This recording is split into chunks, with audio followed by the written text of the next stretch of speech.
তো এখন বাজছে রাত 2টো। আমি তোমাদের জন্য এই ইম্পর্ট্যান্ট ভিডিওটা বানাচ্ছি, কেননা আগামীকাল অর্থাৎ আজকে সকাল 8টা থেকে 8:30টার মধ্যে এই ভিডিওটা তোমাদের কাছে ডেলিভার করতে হবে। কেন ডেলিভার করতে হবে? কেননা এই ভিডিওটা হতে চলেছে 2022 সালের যারা গ্র্যাজুয়েশন কমপ্লিট করতে চলেছো, পিজিতে ভর্তি হতে চলেছো বা গ্র্যাজুয়েশনে ভর্তি হয়েছো, অ্যাডমিশন ক্যান্সেল করাতে চাও, রেজিস্ট্রেশন থেকে শুরু করে মাইগ্রেশন থেকে শুরু করে অ্যাডমিশন ফিজ রিফান্ড থেকে শুরু করে এভরিথিং, সম্পূর্ণ তথ্যটা আজকের এই ভিডিওতে তোমরা পেতে চলেছো। কেননা সবচেয়ে ইম্পর্ট্যান্ট ভিডিও এটাই হতে চলেছে। এই কারণে ইম্পর্ট্যান্ট হতে চলেছে কেননা ইউজিসির পক্ষ থেকে এবার কিন্তু চলে এসছে অফিসিয়াল নোটিফিকেশান, অফিসিয়াল সতর্ক বাণী সেই সমস্ত ইনস্টিটিউশন বা ইউনিভার্সিটির জন্য। স্টুডেন্টসদের সুবিধা না দিলে, স্টুডেন্টসদের গুরুত্বপূর্ণ যে সুবিধাগুলো রয়েছে সেই সুবিধাটা না দিলে এবার কিন্তু ইউনিভার্সিটি গ্রান্ট কমিশন উইথড্র করে নেবে সমস্ত রকমের গ্রান্ট থেকে শুরু করে সমস্ত পারমিশন, যাতে করে স্টুডেন্টস ভর্তি থেকে শুরু করে বিভিন্ন ইউনিভার্সিটি যারা বিভিন্ন কলেজকে অ্যাফিলিয়েশন দিয়ে থাকে সেই সমস্ত ক্ষমতা কিন্তু ইউনিভার্সিটিগুলো হারিয়ে ফেলবে যদি ইউজিসির এই গাইডলাইনটাকে ইউনিভার্সিটিগুলো ভায়োলেট করে। তো এটা স্টুডেন্টসদের জন্য সবচেয়ে সুখবর, একটা অত্যন্ত ভালো খবর। কেননা আমি বেশ কিছুদিন আগে ইউনিভার্সিটি গ্রান্ট কমিশনের সরাসরি যে গ্রিভান্সেস জানানো যাচ্ছে, গ্রিভান্সেস সেল বানানো হয়েছে যাতে করে স্টুডেন্টসরা সেখানে কমপ্লেন করতে পারে, প্রফেসররা সেখানে কমপ্লেন করতে পারে, যাতে তাদের প্রত্যেকটা সেকশন, প্রত্যেকটা জিনিস ইমপ্রুভ করতে সুবিধা হয় ইউনিভার্সিটি গ্রান্ট কমিশনের পক্ষ থেকে। তো ইউনিভার্সিটি গ্রান্ট কমিশনের এই নোটিফিকেশানে চলে এসে এমন কিছু বক্তব্য যেখানে এরকম পাবলিক গ্রিভান্সেস, আরটিআই এবং বিভিন্ন যে কমপ্লেন, বিভিন্ন যে কোর্ট কেস পর্যন্ত হয়েছে এই জিনিসটার জন্য, এবং সেই জিনিসটা কি এই ভিডিওতে সম্পূর্ণ জানতে পারবে। কাজে যারা নতুন আছো এই চ্যানেলে অবশ্যই চ্যানেলটিকে সাবস্ক্রাইব করে পাশে থেকে বেল আইকনটি ক্লিক করে দাও, যাতে সমস্ত তথ্যগুলো তোমরা টাইম টু টাইম এখান থেকে পেয়ে যাও। প্লিজ ভিডিওটা একটু লাইক করে দিও এবং শেয়ার করে দিও, কেননা তোমার জন্য এবং তোমার পরিবারের জন্য এই ভিডিওটা কিন্তু খুবই গুরুত্বপূর্ণ হতে চলেছে। তো আমরা প্রত্যেকেই জানি যে প্রত্যেক বছর অ্যাডমিশনের পরবর্তীতে কিছু স্টুডেন্টস যে ইনস্টিটিউশনে অ্যাডমিশন নেয় বা যে ইউনিভার্সিটিতে অ্যাডমিশন নেয় সেখানে থেকে যায়, আবার কিছু স্টুডেন্টস থাকে সেখান থেকে বেটার অপশান পেয়ে সেই ইউনিভার্সিটি বা ইনস্টিটিউশন ছেড়ে অন্যত্র অ্যাডমিশন নেয়। প্রত্যেকটা স্টুডেন্টসের কাছে এই রাইট রয়েছে, প্রত্যেকটা স্টুডেন্টসের কাছে এই অধিকার রয়েছে যে সে যখনই তার পুরনো যে প্রেফারেন্স থাকবে বা পুরনো জায়গা থাকবে তার থেকে বেটার কোনো ইনস্টিটিউশন যদি সে পায় তার পড়াশোনা করার সেখানে অধিকার রয়েছে। এবং কোভিড পিরিয়ডে আমরা দেখেছি মানুষের আর্থিক অবস্থা খারাপ থাকার কারণে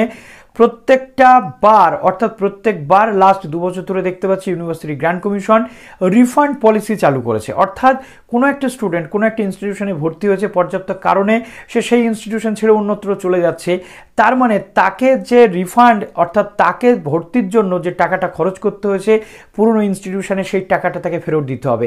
তার একটা নির্দিষ্ট ক্রাইটেরিয়া রয়েছে, যেমন 2022 সালের অগাস্ট মাসে ইউজিসি গ্রান্ট কমিশন বা ইউনিভার্সিটি গ্রান্ট কমিশনের পক্ষ থেকে চলে এসেছিল একটি নোটিফিকেশান, যেখানে উল্লেখ করা হয়েছিল যে যেটা 2/8/2022 যে সমস্ত স্টুডেন্টস যারা 31 অক্টোবর 2022 মধ্যে ইউজি পিজি বা যে কোনো স্টুডেন্টস হোক তারা যদি ভর্তি ক্যান্সেল করায় তাদের ভর্তি, মাইগ্রেশন বা অন্যত্র শিফট বা সুইচিংয়ের জন্য কোনো পয়সা কিন্তু কাটা যাবে না বা কোনো টাকা কিন্তু কাটা যাবে না, কোনো প্রসেসিং ফিও নেওয়া যাবে না।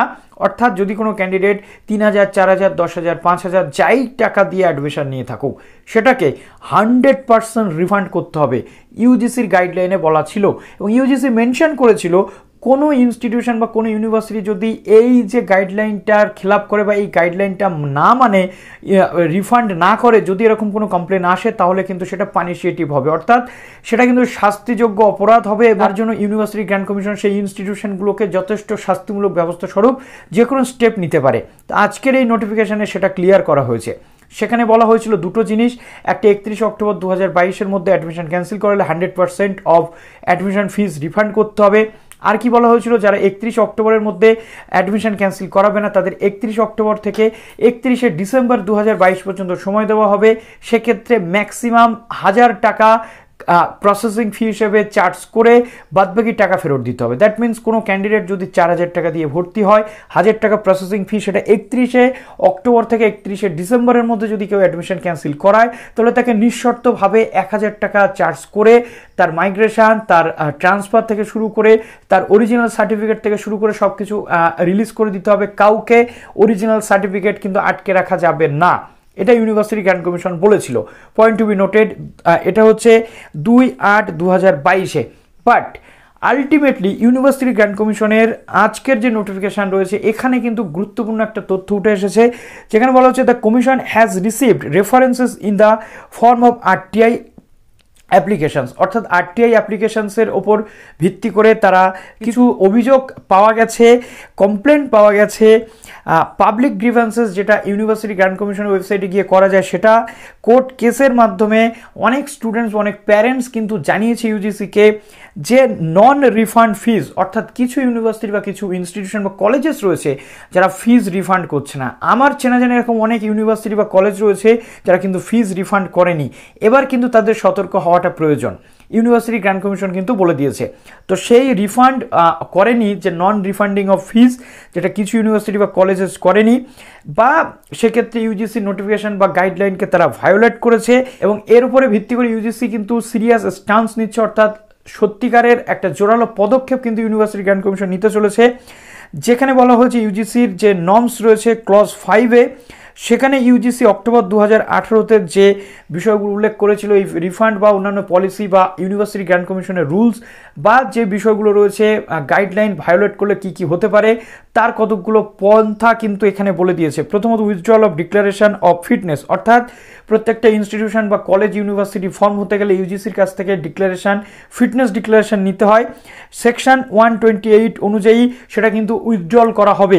2 নম্বর রয়েছে withholding any grant allocated to the HEI, অর্থাৎ ইউনিভার্সিটির কাছ থেকে, ইউনিভার্সিটি গ্র্যান্ট কমিশনের কাছ থেকে ইনস্টিটিউশন, হায়ার এডুকেশনাল ইনস্টিটিউশনগুলো যে গ্রান্ট পায় বা অনুদান পায়, অর্থাৎ যে অর্থ পায়, সেটা উইথড্র বা উইথহোল্ড করে রাখা হবে যাতে তারা সেটা না পায়। যারা এই রিফান্ড যে পলিসি বা রিফান্ড ইস্যুটাকে সিরিয়াস নোটে নেবে না বা রিফান্ড করতে চাইবে না, গাইডলাইন ভায়োলেট করবে তাদের জন্য, কেননা ইউজিসি এটাকে খুব সিরিয়াসলি নিয়েছে। প্রত্যেকটা স্টুডেন্টস এবং তাদের প্যারেন্টসের জন্য কিন্তু এটা খুবই খুবই জরুরি একটা বিষয়, এবং আমরা আন্তরিকভাবে ধন্যবাদ জানাই ইউনিভার্সিটি গ্র্যান্ট কমিশনকে, কেননা স্টুডেন্টসদের স্বার্থের কথা ভেবে, তাদের অর্থনৈতিক দিক দিয়ে তারা যে কতটা সমস্যার মধ্যে রয়েছে সেটাকে ভেবে এই পদক্ষেপটা নেওয়ার জন্য। তারপর রয়েছে আরও একাধিক বিষয় এখানে উল্লেখ করা হয়েছে, declaring the HEI ineligible to consideration for any assistance under any of the general or special assistance programme of the commission, অর্থাৎ university grant commission higher educational ইনস্টিটিউশনগুলোকে ইনএলিজিবল করে দেবে, অর্থাৎ তারা তাদের যোগ্যতা হারাবে, যে কোনো সহযোগিতা বা যে কোনো কিছু যেটা ইউজিসি থেকে পায় সেটা তারা আর পাবে না। ইউনিভার্সিটিকে রেকমেন্ড করা হচ্ছে, যদি ধরুন wbsu বা কল্যাণ ইউনিভার্সিটি বা ক্যালকাটা ইউনিভার্সিটির কোনো কলেজ এই কাজ করে থাকে, তাহলে সেই ইউনিভার্সিটিকে রেকমেন্ড করা হচ্ছে যে সেই কলেজের সমস্ত যে বা গ্রান্ট রয়েছে বা অ্যাফিলিয়েশন রয়েছে সেটা ক্যান্সেল করে দেওয়ার বা উইথড্র করে নেওয়ার। Recommended the central government to withdrawal of declaration as institution, অর্থাৎ ডিম টু বি ইউনিভার্সিটির ক্ষেত্রে সেন্ট্রাল গভর্নমেন্টকে রেকমেন্ড করা হচ্ছে যে সেখান থেকে যেন তাদের অ্যাফিলিয়েশন তুলে নেওয়া হয়। সুতরাং এখান থেকে আমরা দেখলাম যে ইউজিসি এটাকে খুব শক্তভাবে নিয়েছে, এবং যাতে প্রত্যেকটা ইনস্টিটিউশন তাদের এই সমস্যা বা তাদের এই যে ভুলটাকে শুধরে নিয়ে তারা পুনরায় রিফান্ডটা দিতে দেয় বা রিফান্ডটা দেয় স্টুডেন্টসদের, যাতে স্টুডেন্টসদের প্রবলেম না হয় সেই দিকে খেয়াল রাখতে বলা হচ্ছে। আর এরকম যদি ঘটে থাকে তাহলে কিন্তু তাদের সমস্যা তৈরি হয়ে যাবে। এটা কিন্তু স্টুডেন্টসদের জয়, সবচেয়ে বড় জয় স্টুডেন্টসদের। আন্তরিক ধন্যবাদ ইউনিভার্সিটি গ্র্যান্ট কমিশনকে আমরা জানাচ্ছি। সুতরাং তোমাদের কোনো ইনস্টিটিউশন বা তোমাদের কোনো কলেজ যদি তোমাদের ফান্ড রিফান্ড না করে দেয় অ্যাডমিশন ক্যান্সেলেশন করার পরেও, তথাপি তোমরা ইউনিভার্সিটি গ্র্যান্ট কমিশনকে কিন্তু গ্রিভান্সেস জানাতে পারো ইউজিসির যে মেন ওয়েবসাইট রয়েছে সেখানে গিয়ে গ্রিভান্সেস সেলে, যাতে তোমাদের টাকাটা তোমরা উদ্ধার করতে পারো বা তোমাদের রিফান্ডটা তোমরা পেয়ে যাও। তো এর জন্য তোমাদের কি বক্তব্য অবশ্যই কমেন্ট সেকশনে জানাতে ভুলো না। আজকের এই ভিডিওটা প্রচুর লাইক হওয়া দরকার, কেননা এটা কিন্তু তোমাদের অর্থনৈতিক দিকটাকে চাঙ্গা করার জন্য ইউজিসির পদক্ষেপ। তো চলো ভিডিওটা এখানে শেষ করলাম। ভালো থেকো সবাই, অল দ্য বেস্ট।